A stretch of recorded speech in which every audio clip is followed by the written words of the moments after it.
Oke, selamat pagi semuanya. Jadi kita sudah menjelaskan marketing mix yang pertama produk, yang kedua unit price. Sekarang kita P yang ketiga yaitu tentang place. Place dalam hal ini yaitu bukan tempat tapi saluran pemasaran. Jadi apa yang kita akan bahas di saluran pemasaran? Yang pertama yaitu berbagai alternatif distribusi produk. Yang kedua dinamika saluran distribusi. Yang ketiga yaitu menetapkan jumlah saluran distribusi bagi perusahaan. Oke, kita akan membahas yang pertama ya. Namun sebelum kita membahas alternatif saluran distribusi, kita akan membahas apa sih saluran pemasaran tersebut.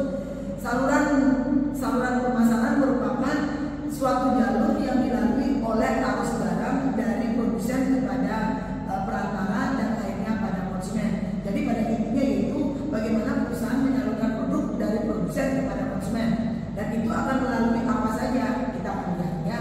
Nah, alternatif menjangkau pasar dalam mendistribusikan produk pada konsumen, perusahaan harus dapat melakukan dengan cara yang pertama menjual langsung, artinya bahwa perusahaan bisa langsung menjual pada konsumen akhir.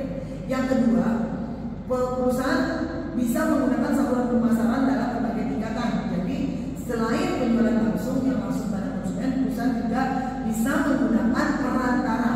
Ya, perantaranya apa yang dimaksud dengan perantara? Oke, kita akan bahas. Yaitu kita akan tahu dinamika saluran distribusi.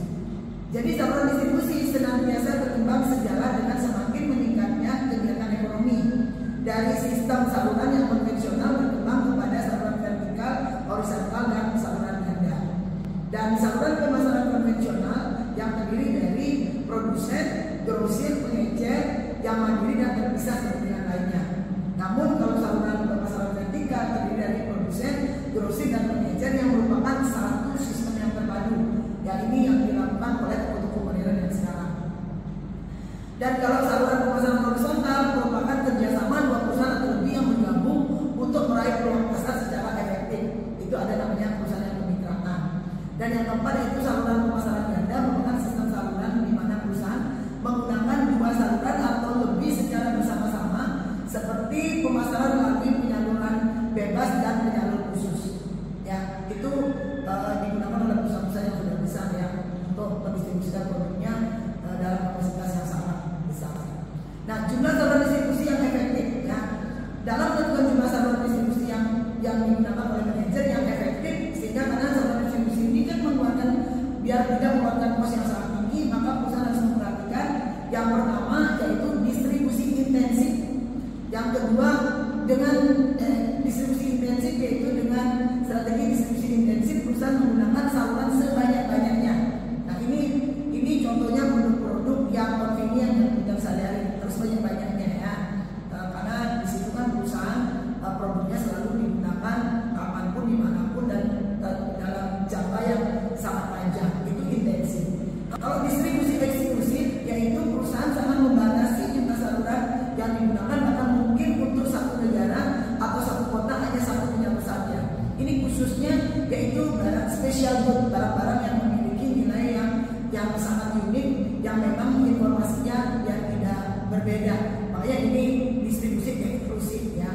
Dan distribusi selektif yaitu perusahaan menggunakan saluran distribusi sangat selektif, menggunakan lebih dari satu perantara untuk satu daerah, namun terbatas jumlahnya. Dan selektif ini adalah bagaimana suatu perusahaan memilih saluran yang memang terpercaya, yang memang jumlahnya yang tidak seperti intensif yang sangat banyak, tapi sangat selektif. Ya, kalau kita lihat seperti Pertamina itu di masing-masing tempat kan sangat selektif, tidak bisa semua orang harus buka bisnis Pertamina tersebut. Itu contoh distribusi selektif ya. Oke. Dan keuntungan menggunakan perantara apa? Yang pertama, mengurangi tugas produsen dalam kegiatan distribusi untuk mencapai konsumen. Yang kedua, perantara dapat membantu menyediakan peralatan dan jasa reparasi yang dibutuhkan. Dan yang ketiga, perantara dapat membantu di bidang pengampunan. Dan yang keempat, perantara dapat membantu di bidang penyimpanan, serta keuntungan lainnya yang pada intinya memudahkan konsumen untuk memperoleh daripada produk yang ditawarkan oleh perusahaan. Yaitu keuntungan menggunakan perantara. Dan keuntungan yang lain ini yang sangat penting yaitu perantara pun bertugas untuk mencari konsumen, membantu kegiatan promosi, serta membantu dalam penyediaan Sehingga lembaga-lembaga apa yang dimaksud dengan perantara pedagang, yaitu ada pedagang besar, terus ada pengecer, serta agen. Nah, nanti ada juga tugas kalian apa beda antara pedagang besar, pengecer, serta agen ya. Itu tugas kalian ya. Jadi cari tahu sebanyak-banyaknya apa perbedaan saluran distribusi tersebut. Serta dan yang menjadi penting dalam materi ini yaitu faktor yang mempengaruhi pemilihan saluran adalah satu, pertimbangan pasar, yang kedua pertimbangan jenis barang, yang ketiga pertimbangan perusahaan, dan yang keempat yaitu pertimbangan perantara. Nah, demikianlah materi tentang saluran distribusi dan nanti kita diskusikan minggu depan dari